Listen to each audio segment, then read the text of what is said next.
안녕하십니까. 이야기복수의 김문서 목사입니다.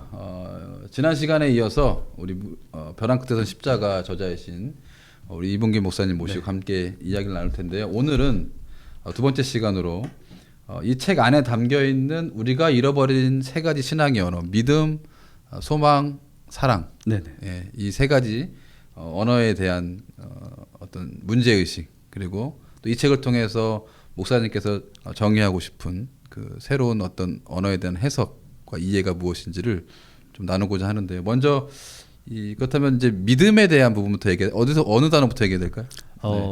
우리가 너무나도 익숙한 건 이제 믿음에 대한 부분인데, 믿음. 이제 또 우리 편집장님 말씀하신 것처럼 믿음부터 시작해도 좋을 것 같아요. 왜냐하면 익숙한 단어이기 때문에. 근데 믿음을 이야기할 때 일반적으로 우리들은 바라고 소망하는 것을 믿음으로 이렇게 많이 연결시키는 경향이 있는 것 같아요. 그래서 본 책에서도 그 부분을 다루고 있는데, 믿음하면 바라는 것, 그래서 히브리서 11장 1절을 이제 많은 목회자들과 교회들이 믿음에 대한 정의로 사용하잖아요. 믿음은 바라는 것들의 실상이요, 보지 못하는 것들의 증거다. 그런데 이제 우리들이 이 믿음을 이야기할 때는 바라거나 혹은 보이지 않는 무언가를 소망하게 하는 근원으로서 믿음을 생각하더라고요. 믿습니다. 근데 이 믿음이라는 게 과연 그거랑 얽혀지고 맺어져야 되는가? 사실 이 문장 자체를 잘 보면은 믿음은 실상이요와 연결돼야 되고요. 믿음은 증거다라고 하는 것과 연결되는 게 맞습니다. 근데 이 믿음이라는 게 실상과 증거로 넘어서기 위해서 가장 필요한 게 무엇이냐? 저는 이렇게 생각하는 거죠. 사랑이라는 자기 비움의 십자가가 없으면 믿음은 자연스럽게 자기 욕망에 바라고 소원하는 것이 믿음으로 착각을 일으킬 수 있다는 겁니다. 그래서 믿음이라는 게 실상이요 증거로 가기 위해서는 십자가라는 자기 부인의 사랑, 그 속성을 갖고 있어야 그 안에서 예수가 그리스도 됨을 실상이요 증거로서 우리가 고백하게 될 수 있다라고 하는 쪽으로 넘어가게 하는 원동력이 될 수 있다는 겁니다. 이 말을 조금 어려운데요. 좀 자기가 죽어지지 않으면 이놈의 자기는 끊임없이 바라고 내가 소망하는 것을 믿음이라 착각한다는 거죠. 근데 또 다르게 생각하면 이제 믿음의 내용, 그렇죠. 믿음의 내용이라고 좀 표현해도 괜찮을까요?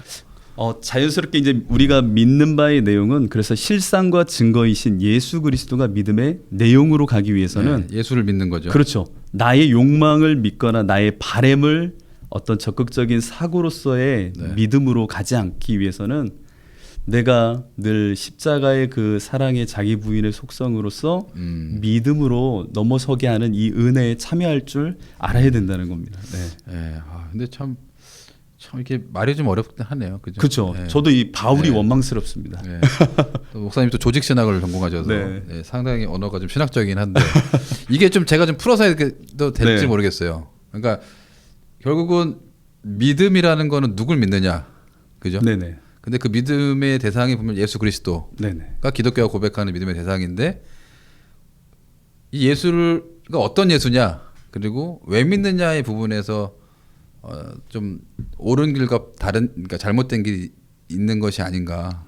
그러니까 예수를 제대로 믿는다면 자기 비움을 통해서 누리는 어떤 믿음이어야 되는 게 맞는데, 오늘날 좀 왜곡된 몇몇의 믿음들은 예수 그리스도를 통해서 자기를 채우는 하나의 욕망의 발현과 또 자기 의로움의 수단으로서 예수를 이렇게 믿는, 그러다 보니까 좀 신앙에 잘못된 길로 빠지고 또 교회가 좀 타락하고 이러지 않는가. 그렇죠. 그 말에 조금 더 붙이면 그 믿음이 만들어내는 어떠한 형상을 미래의 어떠함을 소망이라고 착각을 한다는 거죠.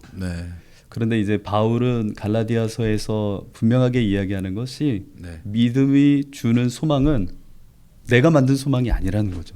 하나님이 주신 그렇죠. 소망이다. 그걸 의의 소망이라고 분명하게 표현하고 있습니다. 그래서 우리들이 정말로 신앙 안에서 이 믿음, 소망, 사랑이라고 하는 언어들이 상실되고 없어진 것이 아니라 그 안에서 이 언어들 간에 얽혀있는 영적인 원리와 그 안에서의 상호 관계를 한번 성찰해 보지 그렇죠. 않았던 것이 문제가 아닐까라는 네. 생각인 거죠. 이제 목사님께서도 그 책에 쓰셨지만 믿음, 소망, 사랑은 별개의 것이 아니라 그렇죠, 그렇죠. 같이 하나로 연결돼서 네네. 서로에게 영향을 주고받는 네네. 예, 그런 어떻게 보면 삼위일체의 개념 같이 하나 다르지만 또 하나인 네네. 예, 그런 거잖아요, 그죠? 그러니까 지금 말씀하신 것처럼 뭐 믿음, 소망, 사랑 얘기가 다 나왔는데, 네네. 예.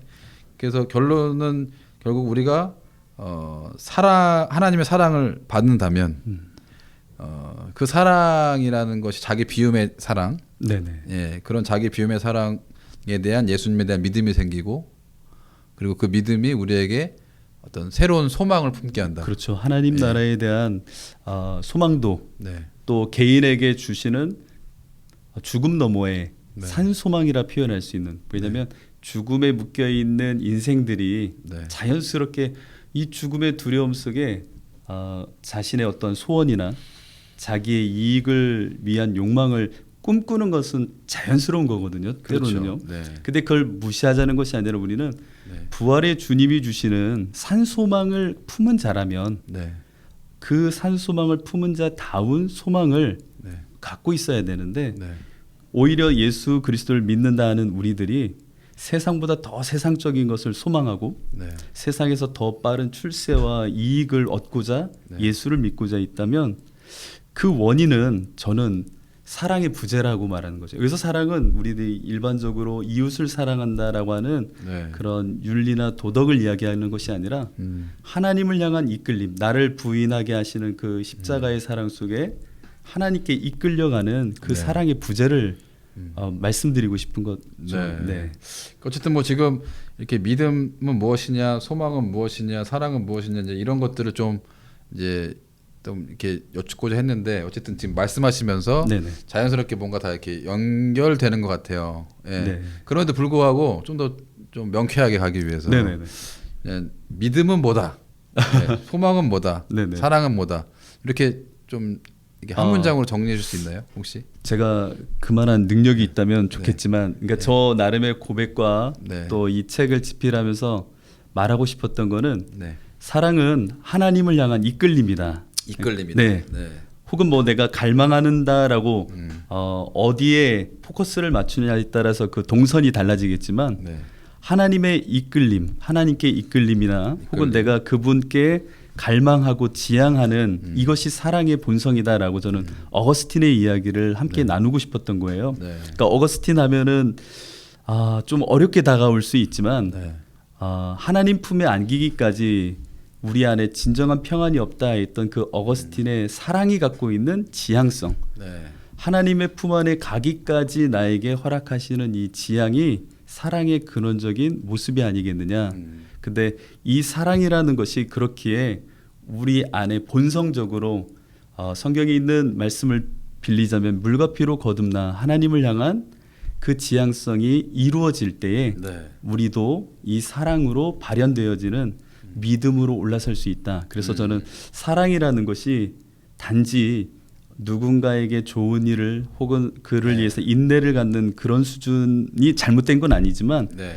이 모든 것을 품어안는 자기 비움 속에 하나님께 이끌려가는 이것이 네. 어거스틴이 말하였던 하나님 사랑의 근본적인 이야기였던 것처럼 네.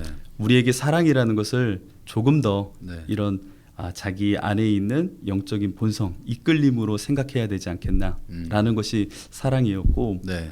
그 이끌림 속에 나에게 자기가 부인되어지는 가운데 십자가를 통과하는 가운데 내 안에 도드라지는 실상, 네.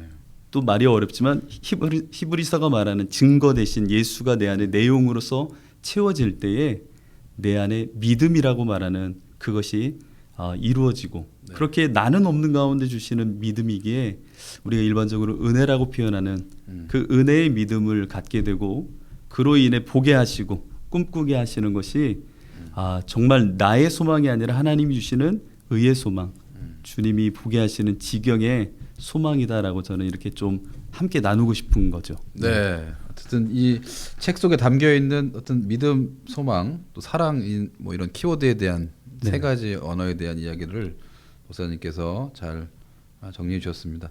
어쨌든 또 두 번째 시간으로 우리가 이렇게 좀 제목 중심으로 함께 이야기를 나눴는데 어쨌든 의미 있는 좀 더 이렇게 신학적인 성찰이나 또 우리가 당연히 여겼던 이 믿음, 소망, 사랑 이 세 가지 단어에 대해서 한 번 더 이렇게 숙고해보고 또 좀 더 이게 그래 너무 당연하게 여겼었다.